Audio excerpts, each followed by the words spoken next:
할렐루야. 오늘도 우리의 삶을 인도하시며 온 땅을 통치하시는 우리 하나님을 찬양하며 나아갑니다. 함께 기도하시며 나아가겠습니다. 사랑의 하나님, 감사합니다. 우리가 정말 높은 산 같을 때, 깊은 골짜기에 있을 때 주님께서 우리를 지키시고 인도하시며 또 모든 수렁에서 우리를 건지시는 분이심을 믿습니다. 하나님, 우리가 지금까지 살아온 것이 모두 주님의 은혜임을 고백합니다. 또 우리의 앞으로 남은 모든 날들도 주님의 은혜 가운데 함께 동행하며 나아가기를 소망하오니 주님께서 지키시고 인도하여 주시옵소서. 그렇게 하실 줄 믿사오며 감사드리며 예수 그리스도의 이름으로 기도드립니다. 아멘.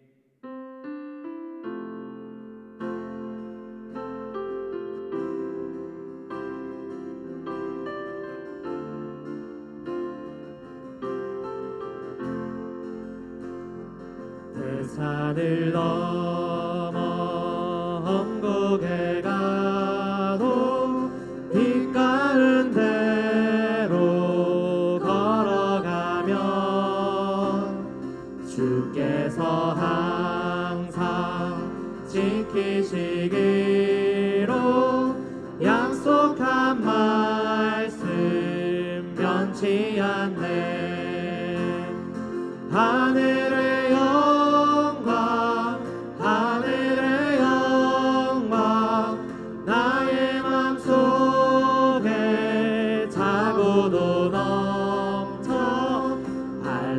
할렐루야를 힘차게 불러 영원히 주를 찬양하리. 캄캄한 밤에 다닐지라도 주께서 나의 길 되시고 나에게 빛이 되시니 길 잃어버릴 염려 없네.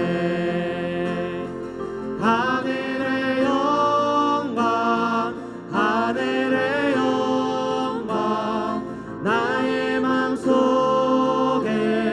차고도 넘쳐 할렐루야를 힘차게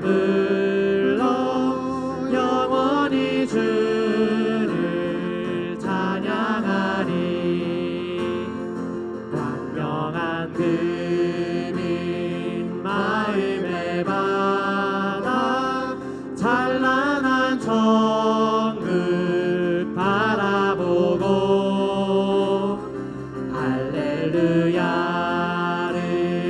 힘차게 불러 날마다 빛에 걸어가리. 하늘의 영광 하늘의 영광 나의 맘속에 차고도 넘쳐 할렐루야를 힘차게 불러 영원히 주를 찬양하.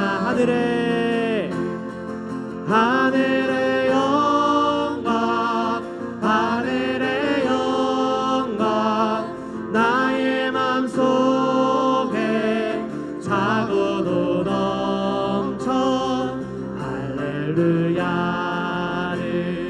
힘차게 불러 영원히 주를 찬양하리.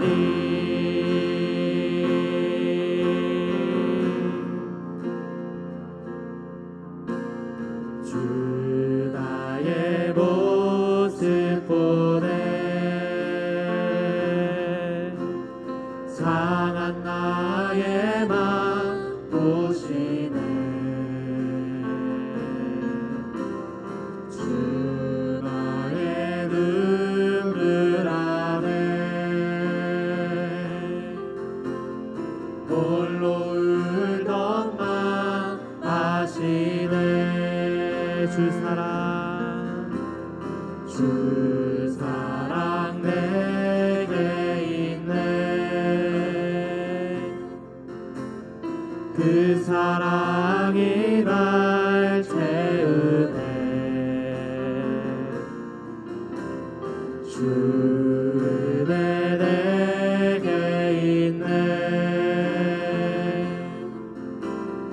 그대로 날 채우네. 세상 소망 다 사라져가도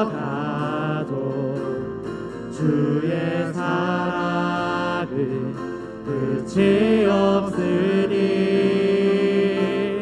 살아가는 이 모든 순간이 주의 힘을 우리의 목소리를 높여서 주 사랑 내게 있네.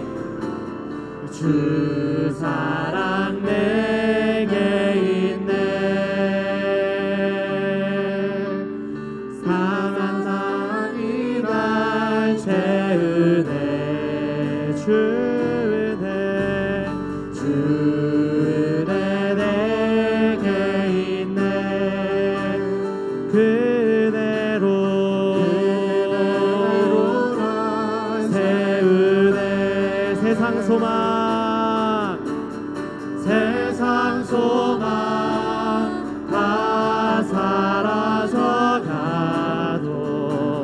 주의 사랑은 끝이 없으니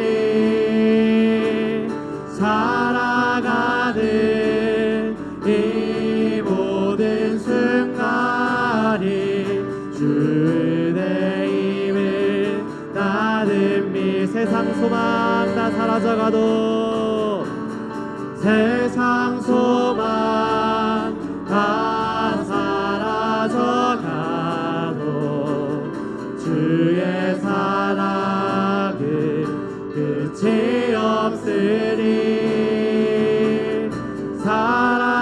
살아가는 이 모든 순간이 주의 힘을 나는 믿네.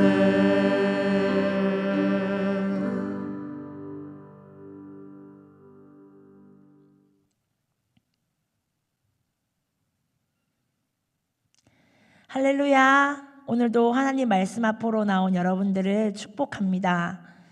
우리가 오늘 만날 이 말씀은 신학자 디트리 본헤퍼라는 신학자가 말씀 중에 가장 오해받고 가장 급진적인 말씀이다 라고 이야기한 본문입니다. 바로 오늘 말씀 34절입니다. 내가 세상에 평화를 주러 온 줄 생각하지 말라. 나는 칼을 주러 왔다 라고 말씀하신 주님의 말씀입니다. 본헤퍼는 예수님은 우리를 조화롭게 살라고 부르신 것이 아니라 기존의 질서를 흔들고 재편하기 위해 우리를 부르셨다라고 말씀합니다. 사람들은 예수님을 믿는 것이 때로는 편안하고 안전하기 위해서라고 생각하지만 주님은 우리의 삶의 모든 것을 흔드사 거룩한 질서, 하나님 나라의 질서에 따라 개편하며 새로운 부르심으로 부르시는 것임을 믿습니다. 오늘 예수님께서 이 말씀을 통해 우리가 무엇을 고쳐야 되며 무엇을 향해 바르게 우리의 삶을 정렬해야 되는지 함께 깨달을 수 있기를 주님의 이름으로 축복합니다. 마태복음 10장 34절에서 42절 말씀입니다. 내가 세상에 화평을 주러 온 줄로 생각하지 말라.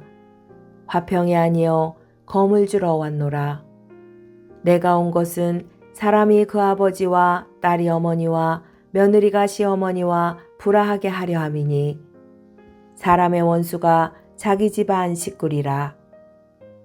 아버지나 어머니를 나보다 더 사랑하는 자는 내게 합당하지 아니하고 아들이나 딸을 나보다 더 사랑하는 자도 내게 합당하지 아니하며 또 자기 십자가를 지고 나를 따르지 않는 자도 내게 합당하지 아니하니라. 자기 목숨을 얻는 자는 잃을 것이요 나를 위하여 자기 목숨을 잃는 자는 얻으리라. 너희를 영접하는 자는 나를 영접하는 것이요 나를 영접하는 자는 나를 보내신 이를 영접하는 것이니라. 선지자의 이름으로 선지자를 영접하는 자는 선지자의 상을 받을 것이요 의인의 이름으로 의인을 영접하는 자는 의인의 상을 받을 것이요 또 누구든지 제자의 이름으로 이 작은 자 중 하나에게 냉수 한 그릇이라도 주는 자는 내가 진실로 너희에게 이르노니 그 사람이 결단코 상을 잃지 아니하리라 하시니라. 오늘 예수님께서 제자들에게 나는 너희들에게 칼을 주러 왔다라고 말씀하십니다. 예수님을 따른다는 것은 때로는 우리가 결단을 요구해야 되고 끊어낼 것을 끊어내야 함을 주님께서는 말씀하고 있는 것이지요. 우리의 우선순위가 재편되는 것이 바로 날마다 예수님의 말씀 앞에 서는 일이어야 합니다. 오늘의 이 칼은 전쟁의 칼이 아니라 그래서 우리가 결단해야 될 것, 우리가 다시 정리해야 될 것, 끊어내야 될 것에 대해서 주님께서 분명하게 말씀하고 있습니다. 세상에 나아가기 전에, 복음을 들고 이리 가운데 나아가기 전에 가장 가까운 나의 삶에서, 나의 주변에서 먼저 정리해야 될 것이 분명히 있다는 것을 주님은 말씀하고 있습니다.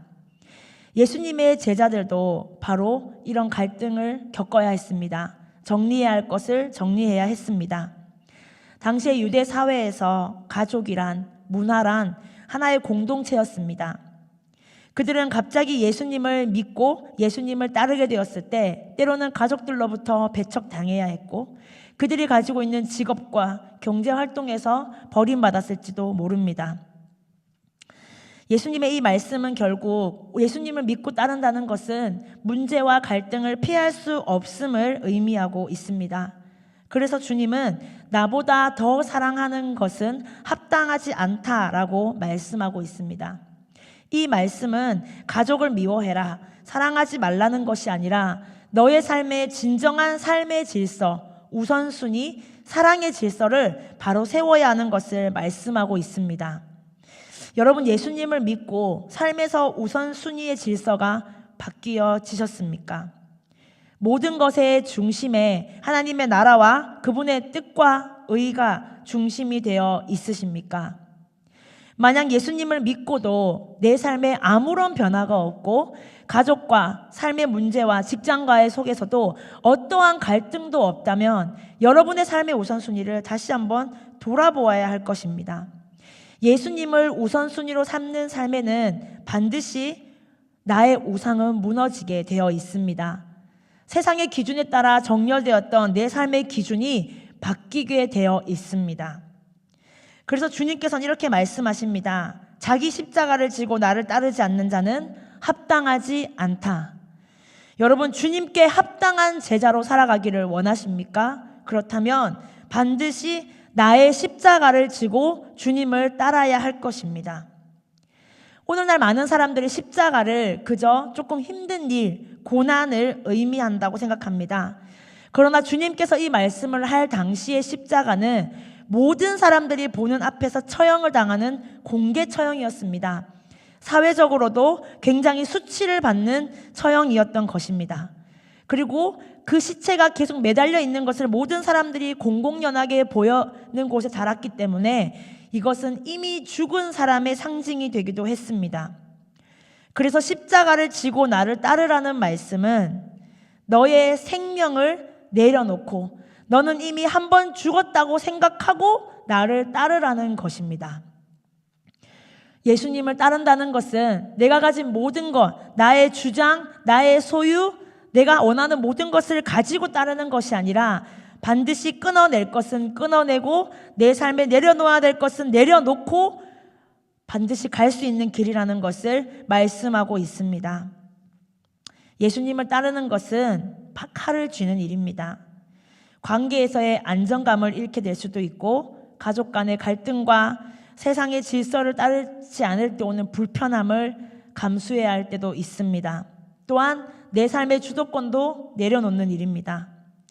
나보다 더 사랑하는 나의 편안함, 내 육신의 만족, 소유, 내 감정 또한 모든 권리 또한 주님 앞에 내려놓는 것을 의미합니다. 그러므로 예수님의 제자가 된다는 것은 무조건 잘 되고 형통해지는 것이 아니라 다르게 살아야 된다는 것을 주님은 계속 가르치고 있는 것입니다. 어쩌면 제자들은 지금 예수님을 믿고 따르면 뭔가 성공하고 한 자리를 차지한다고 생각할지 모릅니다. 영원히 배고프지 않게 할 왕을 그들도 원했을지 모릅니다. 로마의 압제로부터 구해줄 메시아를 기대했을지도 모릅니다.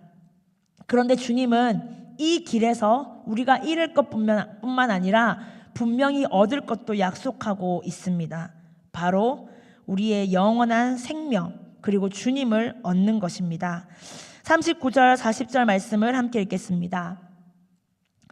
자기 목숨을 얻는 자는 잃을 것이요 나를 위하여 자기 목숨을 잃는 자는 얻으리라. 너희를 영접하는 자는 나를 영접하는 것이요 나를 영접하는 자는 나를 보내신 이를 영접하는 것이니라. 아멘. 주님을 따를 때 진정으로 얻는 것은 영원한 생명과 주님과 연합되는 것입니다. 세상에 결코 잃어버릴 수 없는 영원한 생명을 주님 우리에게 약속하신 것입니다. 또한 이렇게 말씀하십니다. 너희를 영접하는 자는 나를 영접한 것이다. 이게 무슨 말씀입니까? 제자들을 세상에 보내실 때 주님은 혼자 보낸 것이 아니라 주님과 철저하게 연결되어 있음을 약속하는 것입니다. 우리가 주님의 일을 감당하고 하나님의 일을 위하여 생명을 다해 나아갈 때 주님은 우리를 결코 혼자 두지 않으시고 하늘에 연결된 제자로서 주님께서 우리를 바라보고 계신다는 것을 기억하시기 바랍니다. 그래서 제자로 파송되는 삶이란 너무나 놀랍고 영광스러운 삶인 것입니다. 이 땅에 육신을 입고 살아가지만 하늘의 뜻에 쓰임받는 일에 하늘과 연결되어 우리는 통로로 쓰임받는 것이지요. 또한 예수님은 이 제자의 길을 살아가면서 거창한 일을 하라는 것이 아니라 냉수 한 그릇이라는 아주 가장 작은 순종을 통해서 너희가 이 길을 걸어갈 수 있다고 말씀하십니다.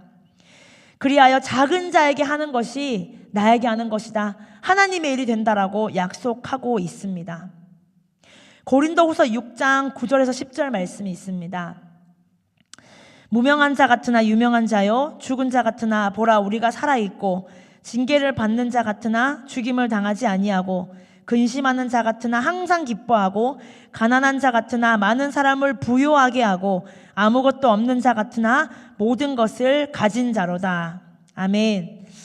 예수님은 우리에게 칼을 쥐어주시면서 우리의 삶에 끊어낼 것, 버려야 될 것을 말씀하시지만 반드시 무엇을 얻게 되는지도 약속하셨습니다.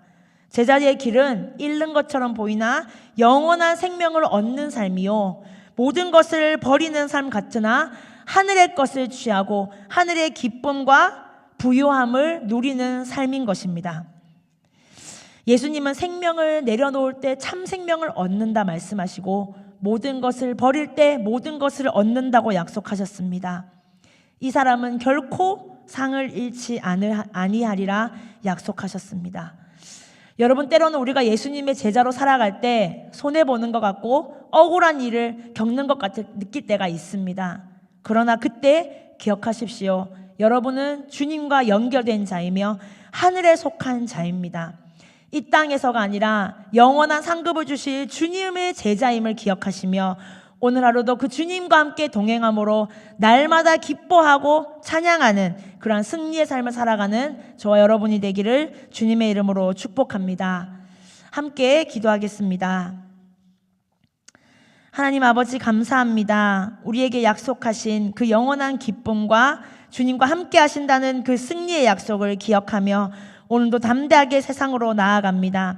세상을 살아갈 때 하늘의 뜻을 먼저 구하는 자들이 되게 하여 주시고 때로는 낙심하고 때로는 환난 가운데 때로는 갈등 가운데 우리가 부딪힐지라도 하나님 말씀을 기준으로 끊어낼 것은 끊어내게 하시고 삶의 거룩한 질서를 재편하게 하셔서 하나님 영원한 질서를 따라 살아가는 예수님의 제자들이 되게 하여 주시옵소서. 우리를 통하여 하늘의 뜻이 이루어지는 놀라운 은혜를 모두 경험하는 우리의 삶이 되게 하여 주시옵소서.